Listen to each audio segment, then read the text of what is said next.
Hi guys, so today I've decided to go and do my road test. I'm a bit nervous, or let me say super nervous, but if you're seeing this video, that means I passed. So let's go. See you guys later. So I'm here right now at Crossfield Registry, all the way here to avoid complications. God help me. So I'm just in the car waiting for the instructor to come right now. Okay, oh Lord, this is the moment. Favor, Lord, favor. So at this point, cameras were not allowed, and I forgot to record the audio of the session due to tension. Anyways, 1 hour later. Guys, I passed! I passed! Oh! Guys, I passed. Out of tension, I forgot to record the audio of the driving test. I wanted to record audio so that you guys can hear how they say turn left, turn right, do this, speed out, stop sign, parallel parking and all that. But I was so tense that I even forgot to record. But now, guys, I passed. This is a mirror image. So I passed. My husband is asking if I pass, how far. I'm still sending him sticker, teasing him as if I did not pass. But I passed, guys, I passed. Okay, so now on my way back home, let's go and rejoice and celebrate. Okay, so I think I'm just going to do a couple of lessons learned that can help you pass your driving test. Yes, I can now do video how to pass your driving test in Canada. Oh my god, how to pass your class 5 driving test. So I'll just list a few things that I did and a few lessons that I learned from the instructor, because in the process of trying to be careful, you can actually fail. I think I just found favor. So, and the guy has been to Nigeria before. He called my name well and we got talking. He said he's been in Lagos for a while and all that before he came to Canada. So that's it. I think I will just do a sit down video when I get home. Oh, I will just do the video in the car. So guys, I'm officially home. I'm finally home, and I just thought, let me quickly say one or two things that helped me. I might be helping someone out there. So first things first, don't be afraid. I know she can say don't be afraid when she has passed. I was nervous, but just believe in yourself. You've been driving, you know how to drive, you can do it. So second thing is practice. Don't say because, oh, I know how to drive before, I will not practice. Like a few days back, I started practicing again as if doing the test. So what I did was, my husband has passed already. I begged him to sit beside me and act as the examiner, and she'll be telling me anything I did wrong. So practice. Drive around your area or any area you think will look like the real test area. And when you're practicing, make sure that you're practicing with the car that you're going to use for the test, so that you don't practice with something else, a different car, and you're using a different car for the test, for you to get comfortable and you know the car that you're using well. So practice with the car that you're going to use for the tests. Also, make sure that the car you are going to use is in good condition. Make sure your brake lights are working, your trafficators, that's your pointer, make sure that they are working well, because that's the first thing the examiner is going to check.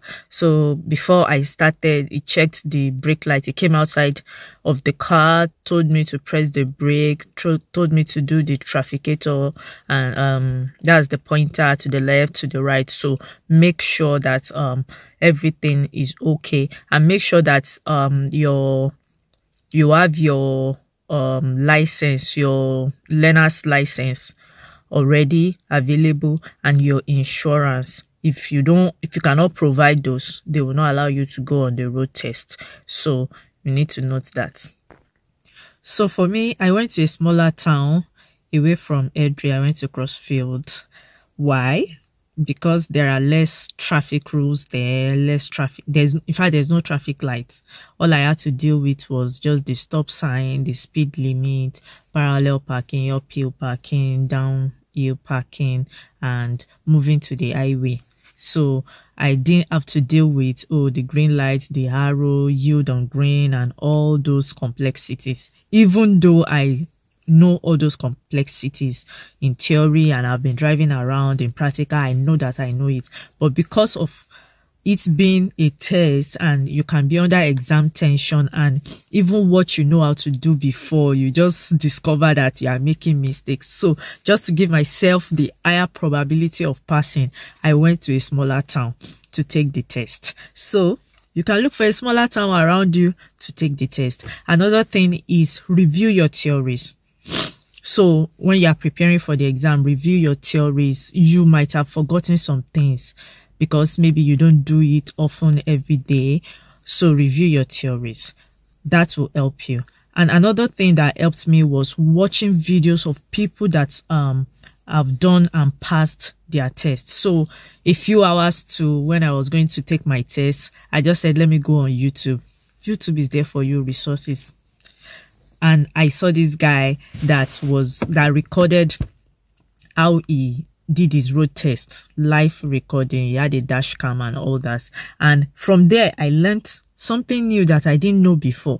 I learned that when you are at a stop, wait at least 3 seconds before you move. I didn't know that before, but because I went online to view videos of people that had done their test and passed, that was how I learned that. So I implemented that when I was doing my own test. When I get to a stop sign, I count 1, 2, 3 in my mind before moving forward. If not for that video, I would have just get to a stop sign, stop and move. So I learned that. And another thing is communication while you are doing your test. My husband told me this and I tried so much to implement it. Try to communicate with your examiner. So if he's saying reverse, I'm saying, okay, reverse, pointer, look back, shoulder check. So he knows that I know what I am doing. And I am saying it so that in case he thinks I've not done it, especially that shoulder check. They like shoulder check so much. So if he's saying turn right, I'm saying, okay, turn right, pointer, shoulder check, shoulder check. I'm laughing at myself. Thinking about it right now, I'm just laughing at myself. So I'm saying shoulder check, pointer. I'm checking for pedestrians and you move. So that way it cannot even say that, oh, you didn't do shoulder check, because if he didn't see you do it, he heard you do it. And another thing is just be calm, try to make conversations. Like while I was driving, I was like, oh, okay, looks like CrossFit, all the speed limit is 30. And he was like, oh yes, that, oh, CrossFit, you just come here and they cross you, this and that. And, oh, it's not like that in Edry, it's not like that in Calgary. So just make conversations, and that will also help you. It will calm you down, and it will help your examiner to know that, oh, you know what you're doing. Like when he said I should do downhill parking, I was like, okay, downhill parking, pointer, shoulder check, park, neutral, releasing my leg from brake to make my tire touch the curb, blah, blah. It was like, okay. Like, okay, I know that you know what you're doing. Okay, you can move and all that. So that's another thing. Communication will help you. It will go a long way, I believe. And another thing is, don't be too careful. This almost cost me. In the process of not going above speed limit. In the process of not going above in the process of not going above speed limit, I was almost going under. So they don't want you to go above speed limit. At the same time, they don't want you to be too slow. So when we got to the highway, when I was joining the highway, the guy was like, move faster, move faster. You are a danger. You are a hazard if you go on highway and you are not using highway speed. So wherever is 80, at least do 75. He said, I'm checking your speed and you are doing 68, 70, 68, 70 on a 80 road. So do at least 75 on an 80 road. So don't be too slow, because being too slow too can cost you. Because when we got back, what he told me was, okay, you did well, I'm going to pass you, but you were slow on the highway. So just be very observant of that. Another thing is, if you can afford it, go for a driving lesson. Even if it's one time, go for a driving lesson. I did not, because I did not have spare $100 and something. I called them, and all I needed, I knew that all I needed was to learn parallel parking. That was what even delayed me up till now before going for the road test. So I said, okay, I tried to negotiate. They were like, sorry, there's no negotiation. You have to do your 2 hours driving lessons and everything. And I'm like, is it worth it? Okay, since my husband knows how to do it, he will just teach me and all that. But if you can afford it, learn, pay for a driving test, even if it's just one time, close to the day that you are going to do your road test, maybe a day before or maybe the morning of that day. So pay for a driving test. Why I said that is there are some formulas that you can learn from them.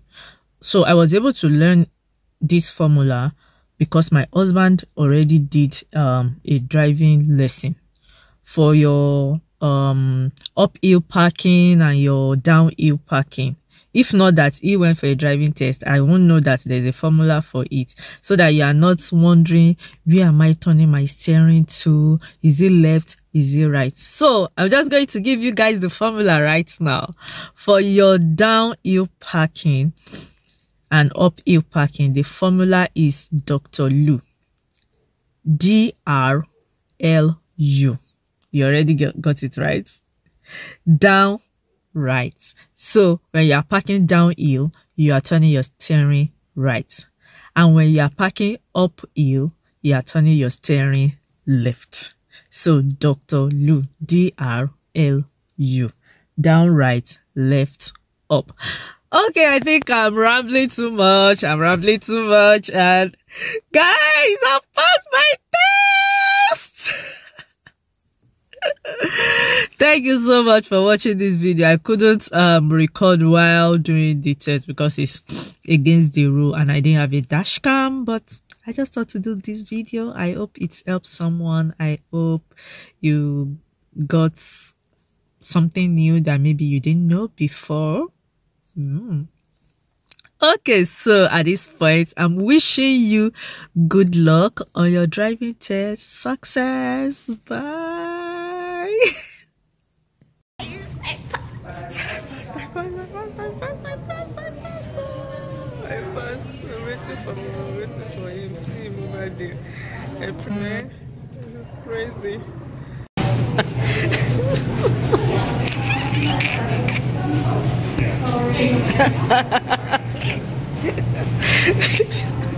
What?